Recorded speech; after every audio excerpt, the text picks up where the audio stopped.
오늘 부활주일입니다. 부활주일에 우리 하나님 기쁘게 해드리는 아름다운 찬양들인 우리 임마누엘 찬양대에 진심으로 감사드립니다. 오늘 말씀의 제목이 결코 부인할 수 없는 사실이라는 제목입니다. 제가 퀴즈를 내겠습니다. 신안군 비금면에 가면 그림산이 있습니다. 그림산 정상에는 우리나라 지도와 똑같은 바위가 있다, 없다? 어떻게 그렇게 잘 아세요? 너무 잘 아세요. 네, 있다가 정답입니다. 있다가 정답입니다. 어떻게 압니까? 제가 보고 왔습니다. 제가 목격자입니다. 저만 본 게 아니고 저랑 함께 옆에 사는 사람도 봤습니다. 그래서 여러분들이 못 믿을까 봐서 제가 사진도 찍어 왔습니다. 한번 사진을 한번 보겠습니다. 이렇게 생겼습니다. 저기 이렇게 팔을 벌리고 있는 분이 저랑 같이 사는 사람입니다. 우리나라 지도랑 똑같아요. 여기 어디 멋지게 생긴 사람이 앉아있죠. 네. 한 길이 3m 정도 되고요. 폭음 1.2m 정도 되는 자연석입니다. 자연석. 저는 어렸을 때 이 바위에 눕기도 하고 그러면서 우리나라를 품고 성장했습니다. 제가. 네. 비금면 그림산에 가면, 정상에 가면 이 바위를 볼 수 있어요. 여러분도 꼭 볼 수 있는 기회가 되면 참 좋겠습니다. 우리는 가보진 않았지만 거기에 그 지도가 있다, 그 지도 바위가 있다, 다 믿습니다. 왜 믿죠? 목격자가 있다잖아요. 제가 보고 왔다잖아요. 사진으로 찍어 왔다잖아요. 그래서 우리는 그걸 믿습니다. 내가 부정한다고 해서 그 사실이 없어지는 거 아닙니다. 내가 믿지 않는다고 해서 그 사실이 사라지는 것도 아닙니다. 내가 받아들이든 받아들이지 않든 간에 관계없이 그것은 부인할 수 없는 객관적 사실로 거기 존재하는 것입니다. 예수님의 부활은 어떨까요? 예수님의 부활은 객관적 사실일까요? 죽은 자가 다시 살아난다는 것, 그것은 지극히 비상식적인 일이고 비과학적인 일입니다. 사실은 대단히 받아들이기가 어려운 얘기죠. 인생은 모두가 죽음으로 끝납니다. 아무리 역사적 위대한 인물이라 할지라도, 성인이라 할지라도 부활을 주장하지 않습니다. 여러분, 이 땅에 1000억의 사람이 다녀가며 어마어마한 사람들이 존재했습니다. 그들이 여러분 아무리 위대하다 할지라도, 아무리 대단한 성인이라고 추앙을 받는다 할지라도 나 부활했어 이렇게 주장하지 않아요. 그런데 유독 예수님만 부활을 강조하고 있어요. 나 부활했어, 나 부활이야, 이렇게 말이에요. 그리고 우리가 믿는 이 기독교를 부활의 종교라고 합니다. 부활을 빼버리면 기독교는 존재하지 않는다고 말합니다. 기독교는 부활의 뿌리를 받고 있다고 말합니다. 그렇다면 과연 부활은 결코 부인할 수 없는 객관적 사실일까요? 첫 번째, 부활이 객관적 사실인 증거가 무엇일까요? 그 첫 번째는요, 빈 무덤이에요. 누가복음 24장 12절에 베드로는 일어나 무덤에 달려가서 구부려 들여다보니 세마포만 보이는지라 그 된 일을 놀랍게 여기며 집으로 돌아가니라. 누가복음을 누가 기록했죠? 누가가 기록했죠. 말이 재밌죠? 그는 역사가입니다. 그는 의사라고요. 최고의 지성인이고 과학적 사고를 하는 사람이에요. 근데 그가 기록한 누가복음에 이 베드로가 그 무덤을 확인했대요. 근데 빈 무덤이었다라고 기록하죠. 공자의 무덤은 산둥성 퀴푸시에 있습니다. 그 무덤이 있는 곳을 우리는 공림이라고 합니다. 공림. 마호메트의 무덤은 사우디 메카에 있습니다. 석가모니의 시신은 인도 풍습대로 화장을 했죠. 이 소식을 들은 8개 부족이 그 유골을 나누어달라 간청을 했어요. 그래서 8개 부족은 각각 탑을 쌓고 그 속에 유골을 보관했던 것입니다. 인도를 통일한 마우라 왕조 아소카 왕은 사카모니 무덤 8개를 발굴을 해서 유골을 나누어 통일 왕조 영토 곳곳에 무려 84,000개의 탑을 세워 그곳에 유골을 보관했다고 해요. 결국 탑 안에 석가의 유골이 남아있는 거죠. 그러나 예수님의 무덤은 비무덤입니다. 모든 교주들의 무덤을 성대하게 꾸미고 그 무덤을 기리죠. 그러나 예수님의 무덤은 더 이상 기리지 않습니다. 왜 그렇죠? 빈 무덤이기 때문에 그 무덤을 기리지 않습니다. 이것이 첫 번째 부활의 객관적 사실의 증거예요. 두 번째, 무덤을 지킨 경비병이 목격했습니다. 마태복음 28장 11절에서 13절, 여자들이 갈 때 경비병 중 몇이 성에 들어가 모든 된 일을 대제사장들에게 알리니 그들이 장로들과 함께 모여 의논하고 군인들에게 돈을 많이 주며 이르되 너희는 말하기를 그의 제자들이 밤에 와서 우리가 잘 때 그를 도둑질하여 갔다 하라. 도둑설을 퍼뜨린 거죠. 왜 돈을 주겠어요? 없는 사실을 감추기 위해서 돈을 주겠습니까? 아니죠. 있는 사실을 감춰야 되니까 돈을 주는 거죠. 야, 절대로 말하지 마라. 너희가 목격한 바를 말하지 마. 그리고 너희들은 제자들이 와서 그 시체를 훔쳐갔다라고 도둑소를 퍼뜨려 라고 그들의 입막음을 위해서 돈을 준 거죠. 그게 너무 분명한 사실이기 때문에. 그래서 입을 막아야 했죠. 경비병들이 예수님의 부활을 목격한 것입니다. 예수님이 살아계실 때 나 부활해 라고 여러 차례 고지를 했어요. 그래서 무덤을 인봉했던 것입니다. 도장을 찍었다고. 그리고 경비병들 붙여서 일부러 지켰는데 이 일부러 군인들로 하여금 지킨 것이 부활의 사실성을 입증하게 된 거죠.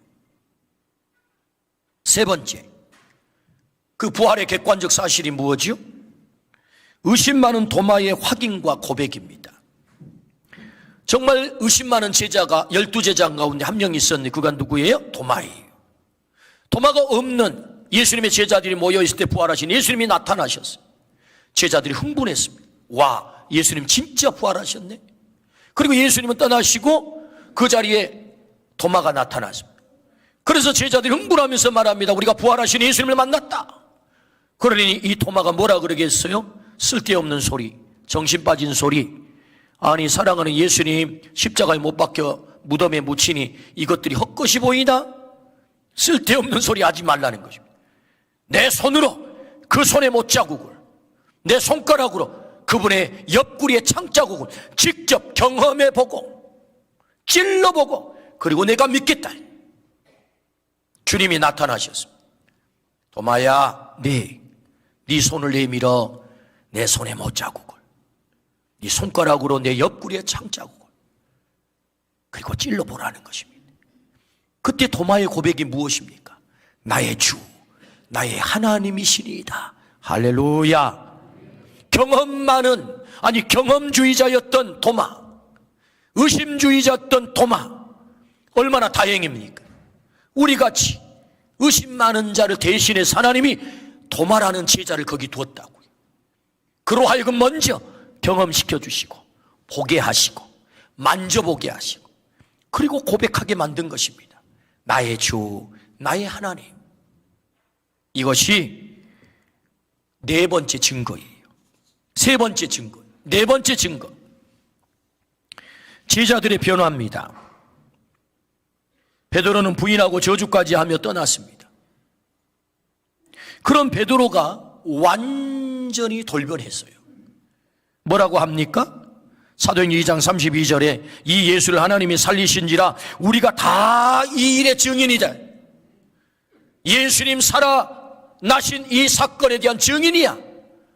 나는 그분을 만났어 라고 저주하고 떠났던 베드로가 그 예수님을 위해서 목숨을 내걸겠다는 것입니다.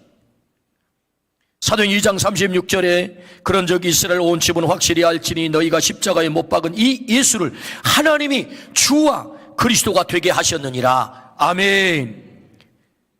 예수님을 위하여 내 목숨을 바치겠다. 나는 증인이 되겠다 라고 베드로 사도가 완전히 돌변했단 말이죠. 변화가 됐단 말이죠. 그래서 베드로는 부활하신 주님, 그분이 너무나도 사실로 확실하기에 그 주님을 위해서 이렇게 돌아가세요. 사진을 보여주세요.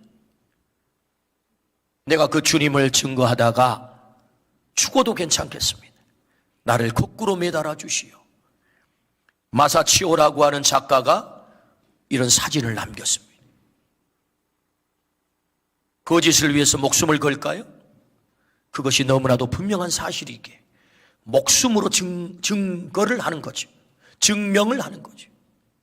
다섯 번째, 부활의 객관적인 사실, 예수님의 동생 야고보의 회심과 순교입니다. 예수님에게는 야고보, 요셉, 시몬, 유다라고 하는 형제가 있었습니다. 여러분 생각해 보십시오. 예수님과 함께 야고보가 자랐다고 이게 형이에요. 형, 예수 형 이랬다고 코찔찔 흘리면서 자란 것을 봤다고.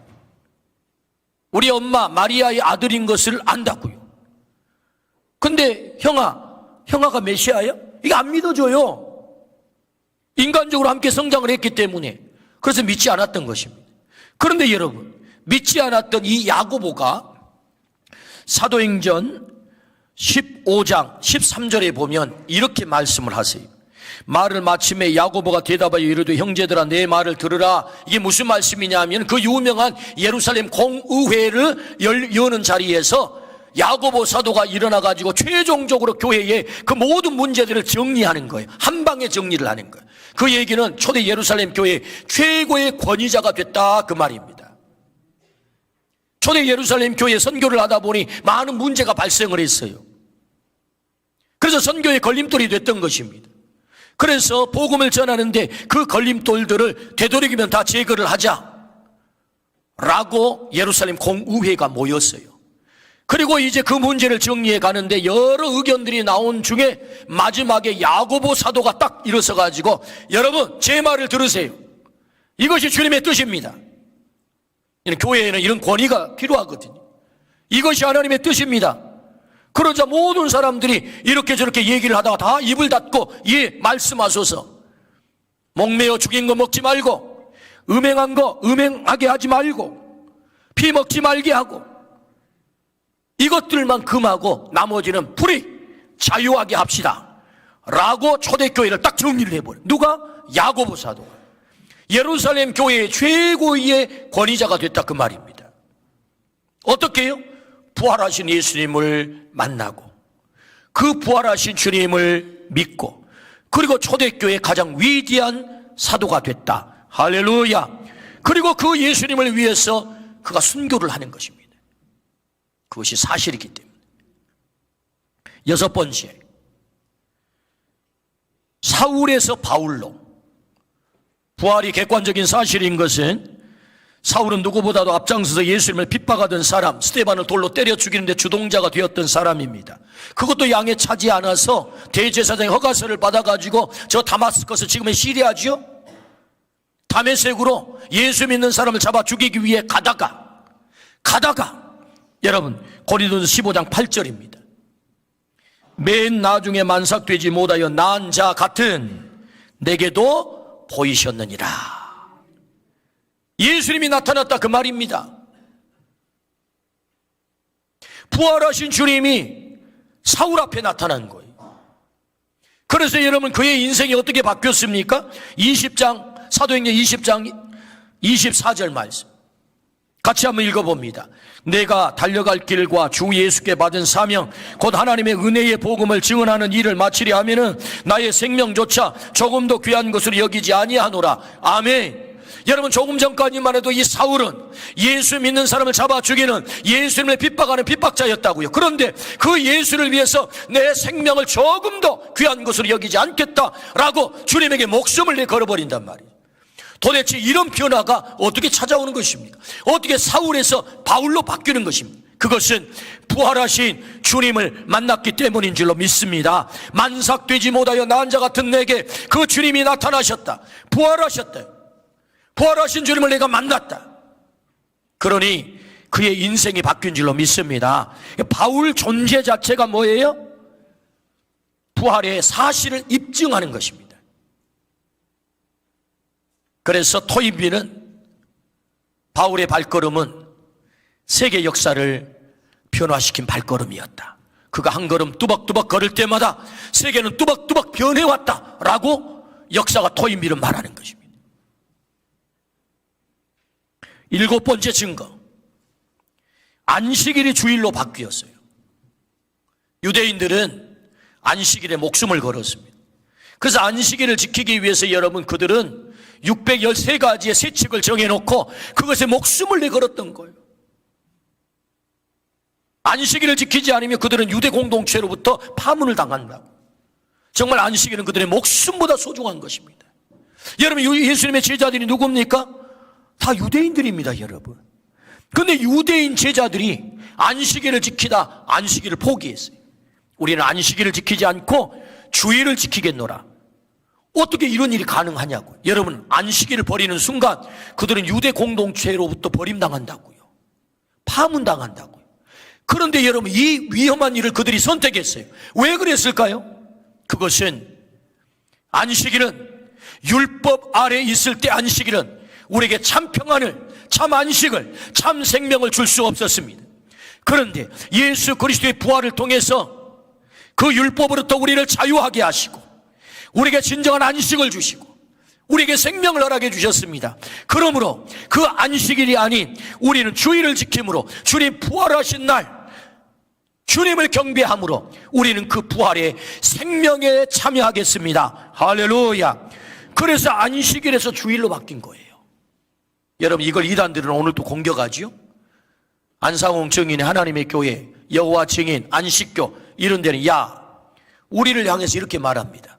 성경에 주일을 지키라고 한 얘기가 있냐? 안식일을 지키라고 했잖아. 여러분, 안식일이 언제부터 언제죠? 금요일 저녁부터 토요일 저녁까지. 그럼 주일은 언제죠? 주일은 지금 오늘이잖아요. 토요일이 아니잖아요. 그러니까 안식일은 정확하게 말하면 금요일 저녁부터 토요일 저녁까지 안식일이에요. 그러니까 이 날을 유대인들은 목숨을 걸고 지켰다니까요. 제자들이 부활을 경험하고 나서, 부활하신 주님을 만나고 나서 참 안식은 주님의 부활을 통해서 우리에게 주어주셨구나. 그런데 이단들은 공격합니다. 왜 성경대로 너희가 안식일을 안 지키느냐? 그것은 우리가 주일을 지킨 이유는 예수 그리스도의 부활을 통해서 우리의 사망 권세를 깨뜨리시고 진정한 자유와 쉼을 허락한 줄로 믿습니다. 그래서 우리가 주일을 지키는 거죠. 그러므로 부활이 객관적인 사실, 그 7번째 증거가 뭐예요? 안식일이 주일로 바뀌었다는 것입니다. 8번째, 기독교의 역사가, 이 땅의 역사가 그걸 증명합니다. 예수님이 십자가 처형을 당했습니다. 따르던 교주가 처형을 당했으니 마땅히 사라져야 하죠. 더군다나 가장 극악한 죄인들이 처형당하는 그 십자가 형틀을 지고 부끄러운 죽음을 죽었으니, 여러분, 예수님의 교훈은 사라져야 되는 것 아니겠습니까? 예수를 따르던 그 교훈은 사라져야 되는 것 아니겠습니까? 그런데 오히려 들불처럼 일어나는 것입니다. 가장 강대한 로마가 씨를 말리려고 작정을 했어요. 황제 숭배와 정면으로 충돌하기 때문이었지요. 그런데 로마는 AD 313년에 기독교를 공인하게 되고 마침내 국교로 선포하게 됩니다. 그리고 이 땅의 역사는 BC, Before Christ와 AD Anno Domini, 역사가 두 동강이 났단 말입니다. 왜 이런 일이 가능했겠어요? 부활이 없다면, 부활이 거짓이라면 어떻게 이 땅의 역사가 BC와 AD로 나눌 수 있겠습니까? 부활이 거짓이라면 기독교는 결코 존재할 수가 없어요. 너무나도 뻔한 거짓이기 때문이죠. 그러므로 이 땅의 역사가, 기독교의 역사가 부활이 사실임을 입증하고 있는 것입니다. 아홉 번째, 성경이 부활이 사실임을 증거합니다. 성경의 주제는 예수 그리스도십니다. 구약은 메시아가 오셔서 우리를 구원하신다라고 약속, 올드 테스트먼트. 뉴 테스트먼트 신약은 약속된 그 메시아가 오셔서 십자가에 돌아가시고 부활하심으로 우리의 구원을 성취하셨다. 그 약속을 성취하셨다. 그게 신약이죠. 그러나 성경의 전체 주제가 뭐예요? 예수 그리스도예요. 예수 그리스도의 무엇이 주제입니까? 그분의 십자가의 죽으심과 부활이 성경의 전체 주제라고요. 그런데 여러분, 부활이 거짓이라고 한다면 성경은 통째로 사기책이 되는 것이고 거짓말책이 되는 것입니다. 그런데 어떻게 여러분, 성경을 우리가 거짓말이라고, 사기책이라고 말할 수 있겠어요? The Bible, 그 성경, 거룩한 경전을 어떻게 거짓이라고 말할 수 있겠습니까? 영국의 위대한 사상가 C.S. 루이스는 나는 부활이요 생명이니 라고 말씀하신 예수는 세 가지 가능성이 있다. 첫 번째는 거짓말쟁이이거나 미치광이이거나 아니면 그것이 사실이거나, 이 세 가지 가능성이 있다. 과연 예수가 거짓말쟁이이거나 미친 것 사람일까? 어떻게 이 역사가 거짓말쟁이 때문에 두 동강이 날 수 있단 말인가? 예수님은 하나님이었으며 하나님은 적에게 점령당한 이 땅에 인간의 모습으로 내려오신 분이다 라고 유명한 말을 남겼습니다. 나는 부활, 생명, 이렇게 말한 예수님의 가능성 세 가지, 거짓말쟁이이거나 미신광이이거나 사실이거나. 여러분, 예수님이 어떻게 거짓말쟁이이고 어떻게 미치광이 있겠습니까? 사실이기 때문에 25억의 사람들이 오늘 또 그분에게 The Lord, 나의 주, 나의 큐리오스로 고백하는 것 아니겠습니까? 성경이 그걸 우리에게 증거하는 거죠. 성경이 부활이 사실임을 우리에게 입증하고 있는 것입니다. 열 번째, 목격자가 있습니다. 오늘 본문 5절부터 8절입니다. 게바에게 보이시고 후에 12 제자에게와 그 후에 500의 형제에게 일시에 보이셨나니 그 중에 지금까지 대다수는 살아있고 어떤 사람은 잠들었으며 그 후에 야고보에게 보이셨으며 그 후에 모든 사도에게와 맨 나중에 만삭되지 못하여 난 자 같은 내게도 보이셨느니라. 아멘. 예수님은 승천하기 전 11번 부활하신 주님으로 나타나셨습니다. 누구에게 나타나셨습니까? 게바, 베드로, 12 제자, 500명의 형제, 야고보, 만삭되지 못하여 난 자 같은 바울에게 나타났다. 한두 명이 아니죠. 수많은 사람들이 목격을 했다는 것입니다. 여러분, 한두 사람이면 착각할 수 있겠지요. 뭐 환영을 받다고 말할 수 있겠지요. 그런데 부인할 수 없는 목격자가 너무너무 많은 것입니다. 그 가운데 500명 형제 가운데 지금도 태반이나 살아있어서 당신이 부활을 목격했어라고 데려다가 증언하라고 그러면 증언할 자가 태반이나 살아있다라고 말하는 것입니다. 클라렌스 홀은 세상은 부활의 진실을 무덤에 넣을 수 있다고 말하지만 부활은 거기에 머물지 않을 것이다. 사람들은 부활을 부인하고 부활이 없다라고 그 무덤 속에 가두려고 하지만 그 부활은 무덤 속에 가둘 수가 없었다는 거예요. 유명한 목사님 존 스토트 목사님은 우리는 살고 죽는다.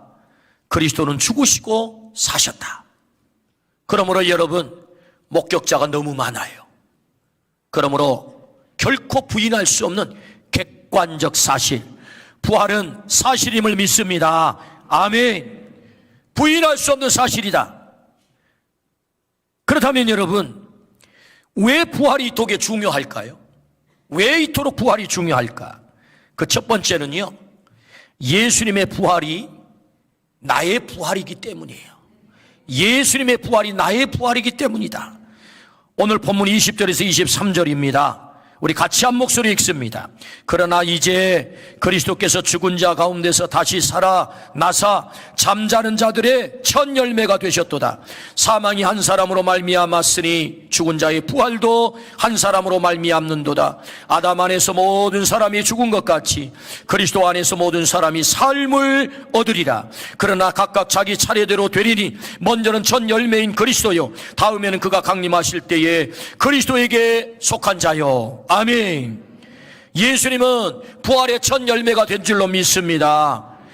사망이 한 사람 아담을 통해서 이 땅에 들어왔다고 한다면 생명은 제2의 아담 한 사람 예수 그리스도를 통하여 그의 부활을 통하여 이 땅에 생명이 찾아온 줄로 믿습니다. 그걸 말씀하세요. 그 예수 그리스도를 믿는 그리스도 안에 있는 자들은 주님이 부활의 첫 열매가 된 것처럼 두 번째, 세 번째, 네 번째 각각 자기 차례대로 부활할 것이다 라고 성경은 약속하세요. 그러므로 예수님의 부활이 나의 부활이 된 줄로 믿습니다. 왜 부활이 이렇게 중요한 것입니까? 2000년 전에 그분이 다시 살아난 것으로 끝났다면 중요함이 아니에요. 그러나 그분의 부활이 나의 부활로 연결된다고요. 예수님 부활이 오늘 나의 부활이 될 줄로 믿습니다. 고린도전서 15장 51절에서 52절 말씀, 보라 내가 너희에게 비밀을 말하노니 우리가 다 잠잘 것이 아니요 마지막 나팔에 순식간에 호련히 다 변화되리니 나팔 소리가 나매 죽은 자들이 썩지 아니할 것으로 다시 살아나고 우리도 변화되리라. 아멘. 우리가 무덤에 묻혀 있는 것으로 영원히 지내는 게 아니래요. 주님이 오시는 그날에 영광스러운 몸으로 주님이 부활한 것처럼 우리도 부활할 것을 믿습니다. 주님의 부활이 나의 부활이 된다. 주님이 무덤을 박차고 나오셨다면 나도 무덤을 박차고 육의 몸으로 부활한다 라고 말씀하세요. 썩을 것으로 심지만 썩지 않을 것으로 다시 산다. 욕된 것으로 심지만 영광스러운 몸으로 다시 부활한다. 아멘. 주님 말씀하셨어요. 순식간에 호련히 다 변화될 것이다. 예수님의 부활이 나의 부활이 된다. 여러분, 이 소망을 가지시기를 주의 이름으로 축원합니다. 이 믿음을 가지시기를 축복합니다.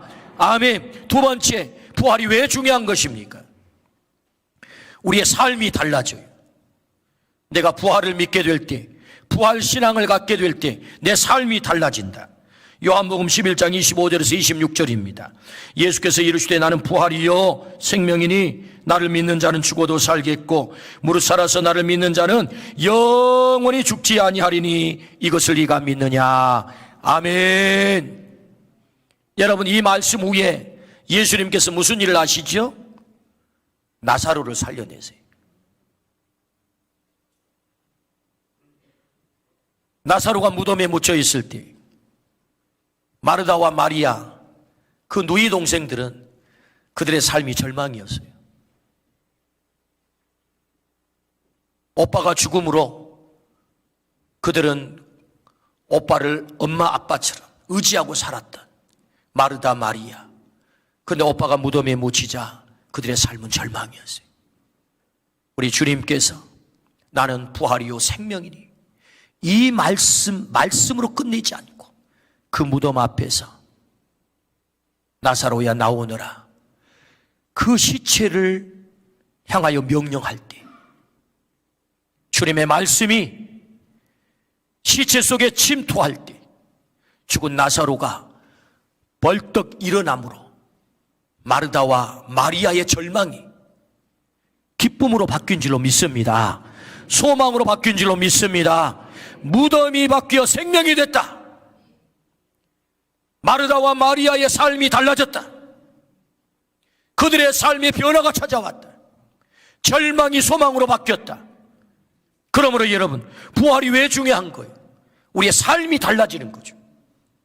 내가 부활을 믿을 때 삶이 달라집니다.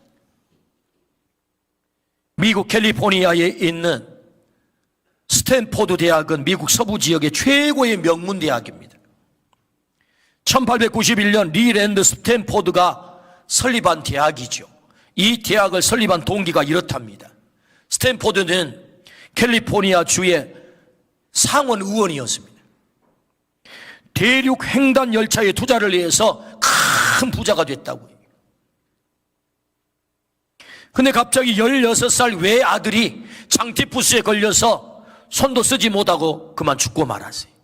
그 많은 재산을 가지고, 그 큰 권력을 가지고도 아들이 죽는 것을 막지를 못했어요.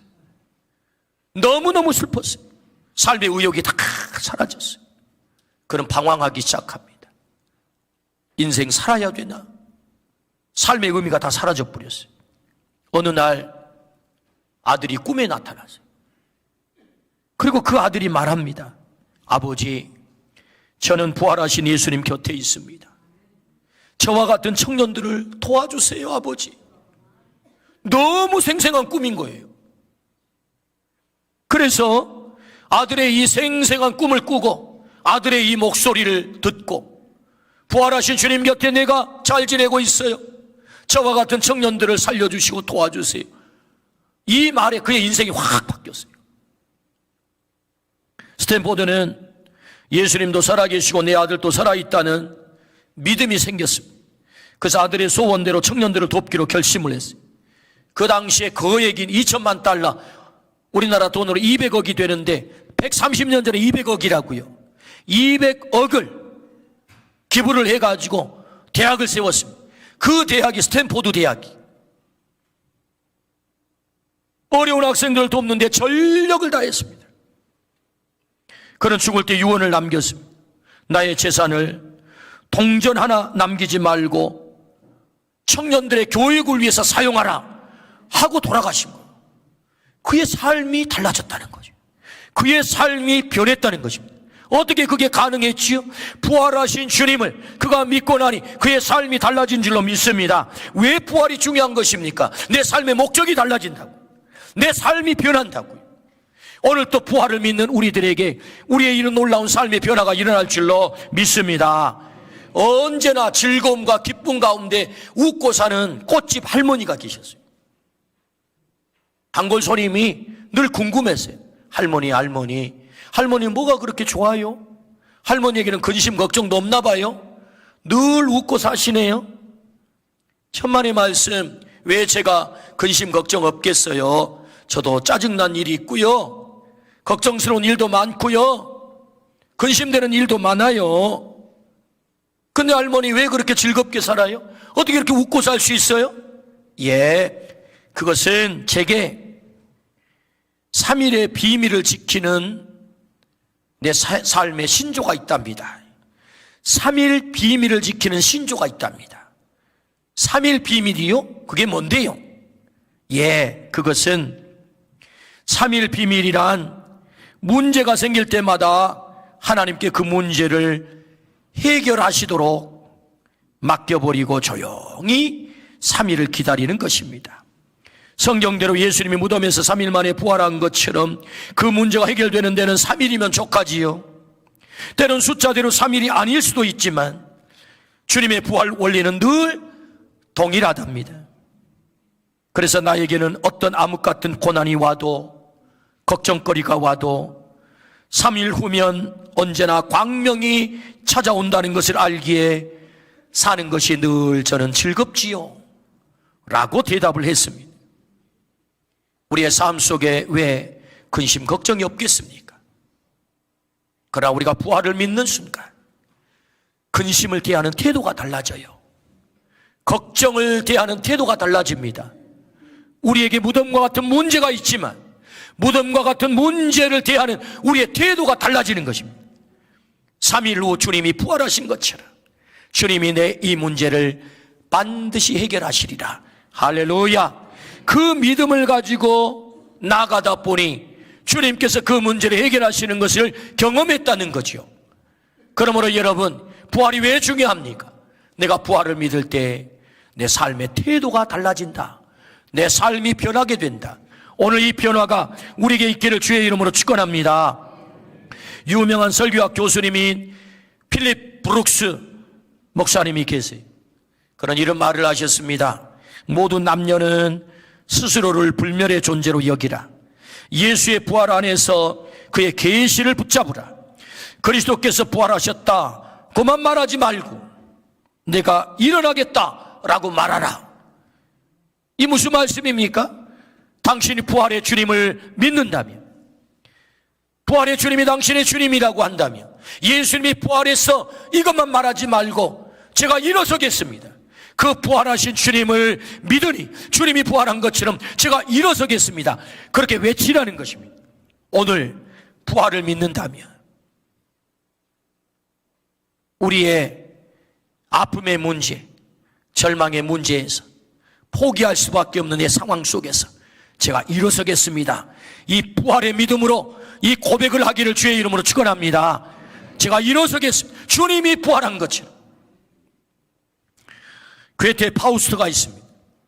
이 파우스트를 보면 청년 파우스트는 문학가, 의학자, 법학자, 신학자입니다. 그가 인생의 범민을 느끼며 회의에 빠집니다. 그러다 마침내 그는 자살을 기도하죠. 독배를 마시려고 잔을 들었을 때 멀리서 부활절 새벽 종소리가 들려옵니다. 그리고 예수 다시 사셨네 장엄한 음악이 그에게 들려왔습니다.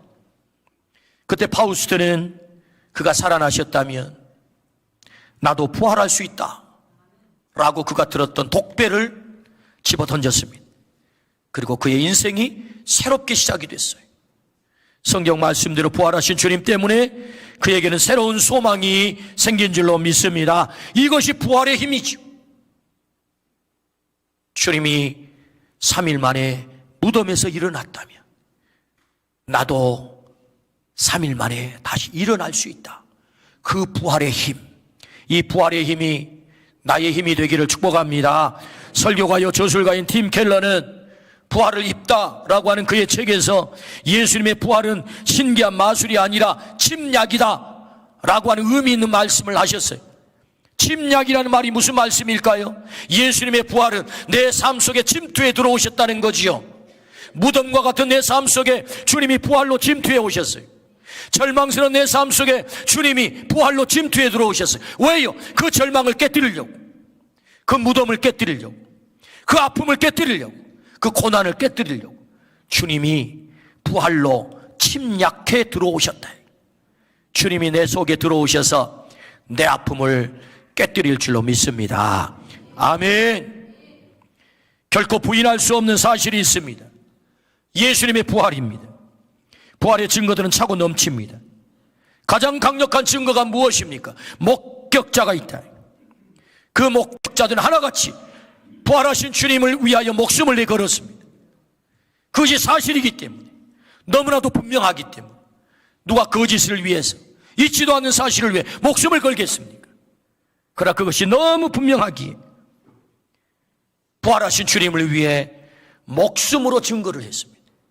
왜 부활이 그토록 중요한 것입니까? 부활은 영원한 생명의 보증이 되기 때문입니다. 뿐만 아니라 예수님의 부활이 나의 부활이 되기 때문인 줄로 믿습니다. 아멘. 그 부활은 내 삶을 바꾸게 될 것입니다. 부활은 나를 일어나게 합니다. 부활은 침략입니다. 어둠을 몰아내고, 좌절을 몰아내고, 절망을 몰아내고, 사망을 몰아내고, 빛과 생명으로 내 삶을 가득 채우는 침략, 그것이 부활입니다. 위대한 성인들도 내가 진리다, 날 믿어, 내가 부활이야, 내가 생명이야 라고 주장하지 않았어요. 나는 그 진리를 가르치는 손가락이고 그 진리로 인도하는 가르침을 주는 자라고 말했을 뿐, 날 믿어, 내가 생명이야, 내가 진리야, 내가 하나님이야 라고 주장하는 신문이 없어요. 근데 우리 주님은 내가 진리야, 내가 생명이야, 내가 부활이야, 내가 하나님이야 라고 주장을 하셨습니다. 어떻게 하나님 되심을 입증하셨을까요? 주님이 부활하심으로, 세상 누구도 이루지 못한 부활하심으로 내가 하나님이야 라고 시위를 하고 있는 겁니다. 하나님 되심 뭘로 입증했습니까? 부활로 입증했습니다. 예수님의 부활이 오늘 나의 부활이 될 줄로 믿습니다. 부활의 사람으로 살아가기를 주의 이름으로 축원합니다. 아멘. 기도하십시다.